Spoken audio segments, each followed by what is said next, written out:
That was their lifestyle. It wasn't in question. There weren't options here. This is what they had to do. And so they did it, and they actually led very strong mentally, physically, and spiritually lives by basically following that survival mechanism. And you look at that survival mechanism and mindset now these days is basically nothing more than, hey, I need to stock my shelves with coffee cans full of stuff. And that's not a good mechanism or a mindset to have. My biggest thing with the Beef Initiative, I tell everybody, first and foremost, it's relationship building. And it's a peer-to-peer, two-party line system that basically we've lost. The understanding, the value of, the intentionality of it, the discipline, the obligation, the accountability that goes on with having a relationship that somebody that you trust that lives and breathes to feed you, basically. And if you can honor their intentions in life, they're going to make your life that much better. Indeed. I mean, you asked a question on Twitter, I think it was yesterday, it was either yesterday or the day before, and said, have you ever examined the people that didn't just survive the Great Depression, they didn't really notice it? And my grandparents fit that perfectly. My grandparents, the ones I was speaking of anyway from Pennsylvania, they were first generation Ukraine immigrants. They came in through Romania, which you go back and read, that's pre-Holodomor. That's turn of the century, late 1800s, early 1900s. And my grandfather came up as a bootleg coal miner. That's tough. That's you go up on a mountain you don't own, you dig a hole in the rock, and you start pulling coal out of it. And he worked both legitimately and illegitimately as a coal miner. He did that up until the Depression hit right in the middle of that. Well, at least they could heat the house because they always had coal. Because you could bring coal home if you had to, right? One way or another, you could at least heat the house.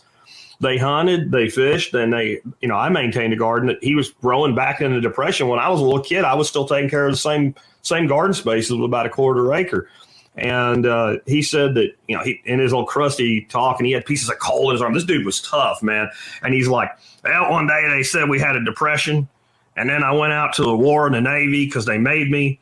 And then I came back and they told me the depression was over. And I didn't notice no difference before or after it, right? And like that was just like because everything in their life was designed around the concept of we have needs. We need to make sure the needs are met. And if the needs are met, we're good. And then the tightness of that community, because like the guy that lived up the street was my great uncle Pete, my grandmother's brother. And the people that lived up past them were the Debsky family. And our family literally came over from the Ukraine at the turn of the century together from the same village. Oh, and that permeated the whole little town. I mean, the town was so small, we had two roads, RD1 and RD2, right? So and it was the low road and the high road is how everybody called it. And I remember being, like 12 years old, and at the end of the season, my grandmother would just be canning as much stuff as she could out of the garden. She's like, I'm tapping out. That's it. That's plenty. And she'd start making up bags of stuff and writing different family names on it. And I'd be carrying these things, 2 bags at a time and giving it away to everybody in the neighborhood. Now, if you come up with that mindset, what ends up happening is, 30, 40 years later, you realize, oh, I'm a prepper.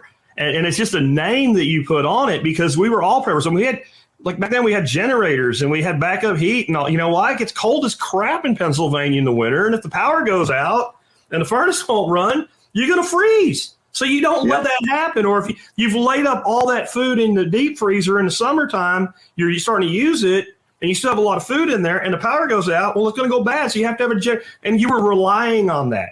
I mean, literally where I grew up, I think still to this day, but definitely when I was in high school, first day of deer season, school's closed. It was, yeah. Because if you opened it, nobody would be there. Even the girls that didn't hunt, they're dressed up in warm clothes, sleeping in the back of the truck. Because when daddy or brother shoots a deer, back then we only had 1 tag per license, right?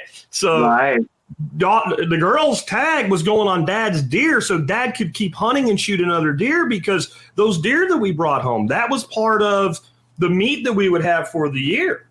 And this is, people are like, this guy must be old as shit. I turned 50 yesterday. I'm not that old, guys. This version of America is the 1970s and 80s. It's not 1940, right? It was, but it was the 80s through the 90s where we lost all of this. And I think it's sad. And I'm doing as much as I can not just to get people in touch with where their food comes from and be preppers and be financially responsible. I also want to bring that culture back. Like, stop bubble wrapping children. Let them go out and do some dangerous shit. Like, your kid's going to be 16. You're going to give them keys and let them get up behind a 4,000-pound machine, but you're going to insulate them from anything dangerous until that day. That doesn't make sense to me. They might want to learn how to use a knife and how to, like, start a fire without burning down the neighborhood. Like, you might want to actually let them get introduced to some things that we think of as dangerous, because human beings deal with dangerous things their whole lives. And your job as a parent, it's not to raise a child. It's to raise a young man or a young woman. That's your whole job as a parent, to work yourself out of a job. And I feel like you and I are the last generation of kids that grew up with an expectation that we would go from child to adult and not have this adolescent bullshit thing in the middle where we're half one, half the other, that might go into our 30s playing Sega games or whatever they call it now down in our mom's basement. Like, there was an expectation. You're going to grow up and you're going to be responsible for part of your family. And if you don't do it, you're going to get your ass kicked. And I want that back for America really, really bad.